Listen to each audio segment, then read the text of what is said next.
There's a fly in my room. Hello and welcome to the highly anticipated Art for Libby tutorial. The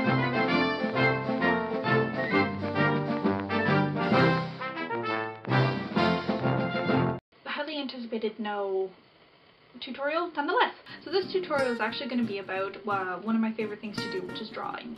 A lot of you guys know that I love to draw, and a lot of people know that I love to draw retro cartoons. What is retro cartoons, you ask? Scooby Doo, where are you? We got some work to do now. And it's not what you're thinking. It's actually this kind of style, and I don't know how many people have actually seen this before, but two of the best examples I can probably give are Fairly Odd Parents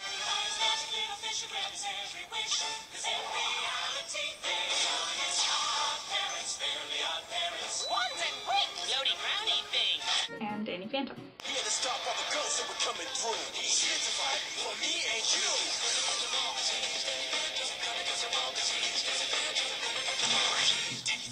If you haven't seen them, check them out. They're actually pretty funny. So yeah, as I said, Danny Phantom, Bugs Ghost, Fairly Odd Parents are the new style retro cartoons. So to put it in, I guess, artistic terms, it's neo-retroism.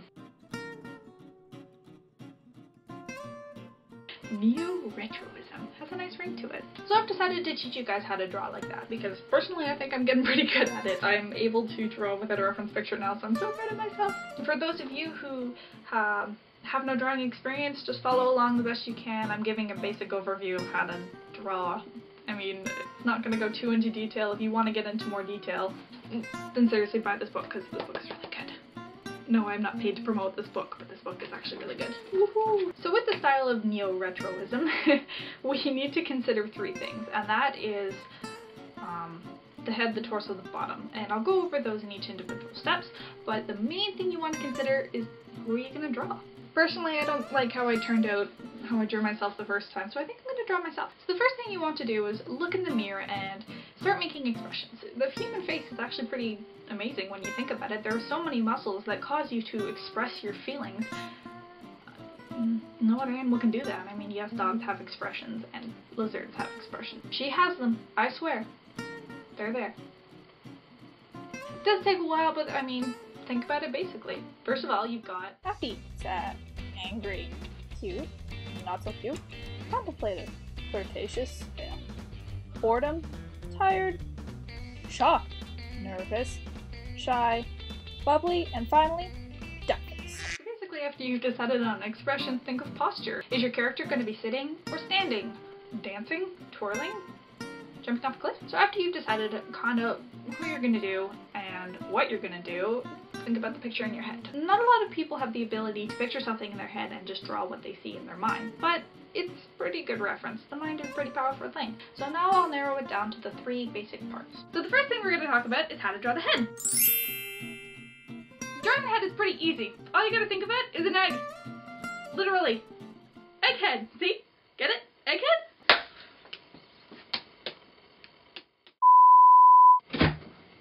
Unfreaking believable. The egghead is egg on your head. Brothers.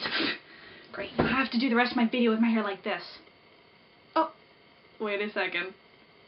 I forgot. This is YouTube. This is where the magic happens. I could just do this.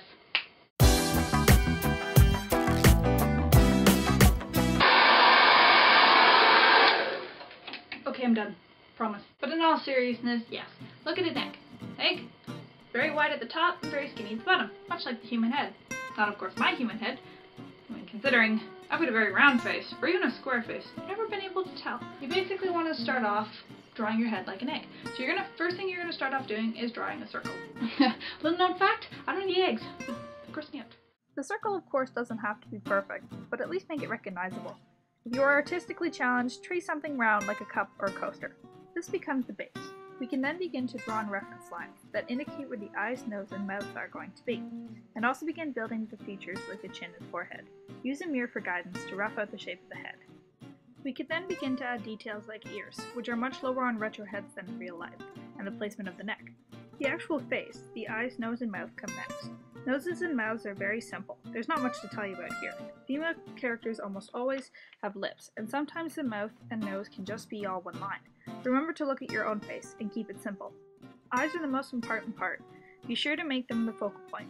Larger eyes often convey a goofier character, but there are tons of shapes to choose from. If you're at a loss for ideas, here are some to help you. Don't forget the eyebrows too. They make the expression. After a quick cleanup, we can then go on to drawing the hair. Hair is just as expressive as the eye, and has about the same amount of personality. Be sure to make it large, but simple, and play around with the shape until you find the one you like. Be creative. And with that, you finally finished your head. The next thing that we're going to draw, of course, is the torso.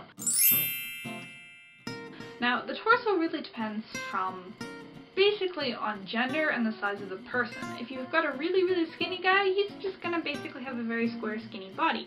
Well, not so much square, more like a rectangle. Rectangular, skinny body. If he was bigger, then possibly he'd be more like a circle or a very rounded square. In a girl's case, think of something more voluptuous. Depending on the person that you're drawing, I mean, they could be, you know, itty bitty mosquito bites, or me. You want to think of drawing a diamond shape. Now, you can sort of see here, it goes across, and then points out, and then down.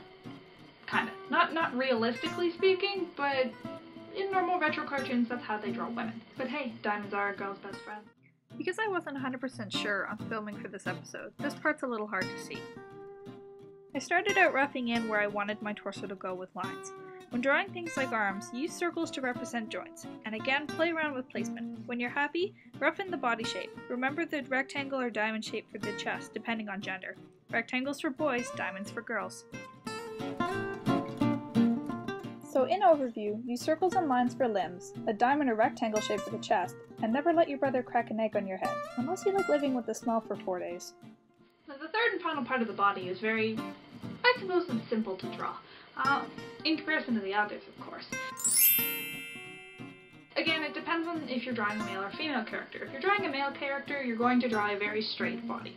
Males have very straight legs, so very straight body. Unless they're rounded, well then they've got very rounded legs. But, again, it depends on the person. With females, of course, there's one rule that always applies to every single female, and that is that they have to have very round, large hips. I don't mean little itty-bitty skinny round hips, no, you need full-on childbearing hips. Actually, I shouldn't really be talking about this. There'd be a lot of questions about where babies come from. Anyways, males' waistlines are much, much lower than females. So with males, think of it more as a streamlined pattern. You have the head, the body, and then all the way down. And with females, it's more the head, the body, and then all the way down. Think of it like an hourglass. That's where that saying comes from. After finishing the torso and arms, rough in the legs, again using circles to represent joints. I'm curvy in real life as is. Remember to make the hips bigger than the waist.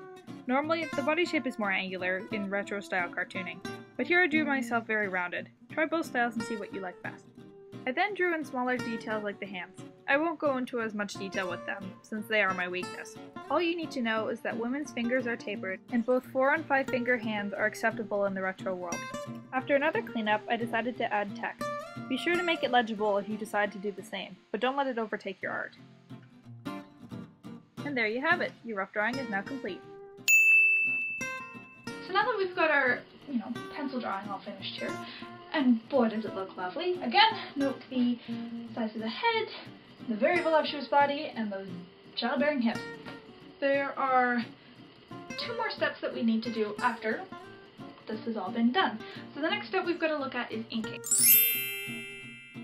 And inking is very important to do because it gives your cartoon a very edgy look. Basically for inking you have 3 tools and 2 sets of lines. Your 2 sets of lines are basic line and the outside thick line, and the 3 tools are your very thin black permanent marker, your very thick black permanent marker, and your eraser. The very thin one, I don't think you can be able to see that. It draws a very small line, as you can see, hopefully. This is best for doing every single little detail, and starting to give it the bold, edgy look that it is. With retro cartoons, you are eventually going to go around the outside main body shapes with a very thick line. In comparison, it looks like that. I, of course, am probably going to use a different marker because this one's running out, but it gives, again, that very distinct retro look.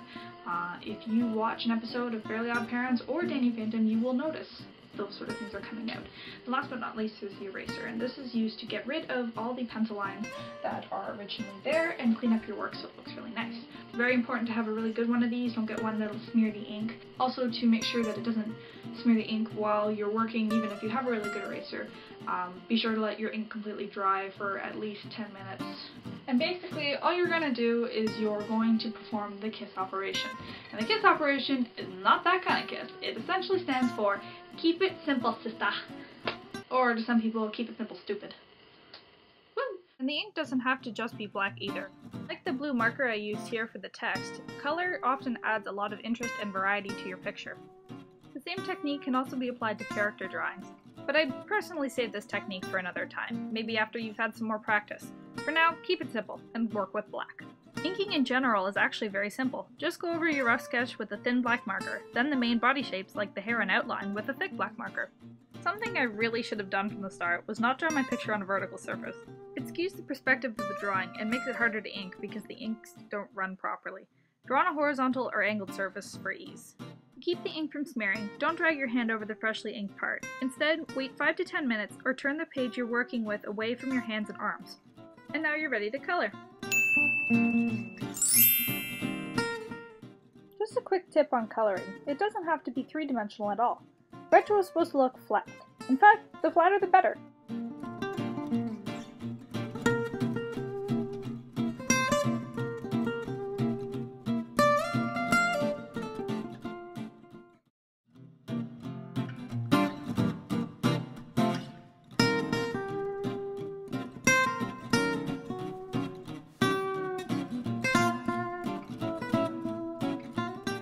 If you do want to add shading, however, remember to pick a light source and make the objects closer to it lighter and those farther away from it darker.